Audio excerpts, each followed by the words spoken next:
Resto Geek. Et maintenant, bienvenue dans votre émission Livres et JDR, Mangeons, Donjons, Bouquinons. Pour finir sur mes avis, on part sur une pure romantésie en one-shot et romantésie française. Donc, pas besoin de traduction, c'est déjà en VF. On est sur Miel sera la nuit, où on est, comme on dirait, sur une beat-lit. Roman, fantasy, romantésie, avec des vampires. Ah.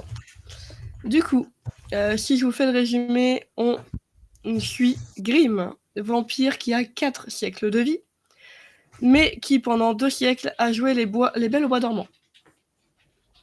Elle était sous l'emprise d'une malédiction qui n'aurait pas dû être brisée, mais un certain Alasdair, fils de sorcière ou druide à son temps perdu, la tire de son sommeil. Du coup, notre vampire va découvrir le monde moderne. Et de l'âge d'or des vampires, il n'est censé rester que quelques mâles errants, et il ne reste plus aucune reine de la nuit. Car dans ce livre, les vampires femmes sont les reines et les mâles sont à leur ordre, et ne seraient même pas créés si elles n'existaient pas. Sauf qu'en fait, ils se rendent compte qu'il y a des meurtres, et potentiellement une autre reine de la nuit serait là. Sauf que c'est pas terrible, et pour gagner sa liberté, Grimm doit retrouver sa famille et retrouver qui fait ce meurtre, et si possible, tuer la personne pour garantir sa liberté. On est clairement sur une urban romantasy, on va appeler ça comme ça. Monde moderne, classique comme on connaît, mais vampire, sorcière. Gros histoire un peu classique, puisqu'on est là quand même dans une quête pour retrouver la famille, tuer les méchants vampires, ce qu'on peut voir classiquement. Puis même de la romance vampire-sorcière. Voilà. Les loups et les gens de 200 ans, il y en a déjà des milliers. Les sorcières, les vampires, les loups-garous.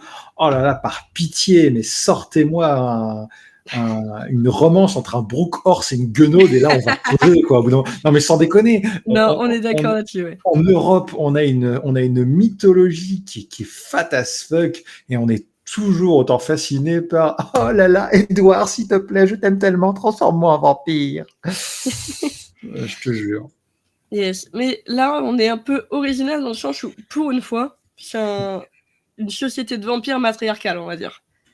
Où vraiment, tu te retrouves avec des... C'est les femmes qui mènent la game, et les vampires mecs, vas-y, suivez-nous, taisez-vous, soyez à nos ordres et nos petits soldats. Donc, c'est ça que j'ai bien aimé dans l'originalité, et on n'est pas sur le vampire classique de « Oh, t'es un vampire, je tombe amoureux de toi et c'est fini ». Là, il y a vraiment quand même, vu qu'on est quand même sur une romantésie, hein, t'as la romance derrière, mais comment dire, si je trouve le bon mot, bon, au pire il viendra pas, mais on est vraiment sur des taquineries. Il y a un humour entre les deux personnages où ils n'arrêtent pas de se taquiner. Ou si j'avais noté une citation parce qu'elle m'avait marqué, mais notre sorcier va dire à notre vampire tu radotes, et si essayer de prendre soin de ta vieille carcasse t'emmerde, je te promets que te nuire va devenir mon nouveau projet de vie. Et c'est clairement ça, vu que dans tout le bouquin, il va pas arrêter de la faire chier. H24. Donc voilà, je voulais en parler parce que c'est, entre guillemets, un classique de vampire, sorcier, fantasy, romance, mais en même temps, très original par la société matriarcale et l'humour qu'il y a à l'intérieur. Ce qui est assez rare dans la fantasy, pour le noter. Et en plus, c'est de la VF pure. Donc, ça fait plaisir de lire des bouquins de nos petits Français. Ça, c'est bien, par contre. Ça, c'est validé. Bon, alors, voilà. Par contre, moi, la seule question qui m'intéresse, pour savoir si le livre est validé ou mérite les enfers, au soleil, le vampire, il brille ou il prend feu? Alors, au soleil, les reines de la nuit peuvent sortir. Les mâles prennent feu. 50 sur 100. Je suis qu'à moitié convaincu. Mais bon, Dracula peut survivre au soleil, non, c'est dans le bouquin. Voilà. Bon. Et là, on est vraiment Allez. sur des vampires reines qui ont un peu de magie en elles, on va dire. Ok, non, mais ok, ça c'est valide. Du moment que c'est pas des boules disco, c'est bon. Alucard prend pas feu au soleil. Oui, mais parce que c'est le fils de Dracula, c'est le principe. Dracula prend pas feu. D'ailleurs, Dracula contrôle le feu dans le bouquin.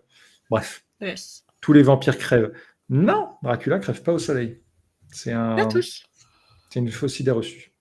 Voilà. Et surtout, il ne brille pas, bien sûr. Hein. Comme on dit, Twilight a fait du mal à nos chers petits vampires.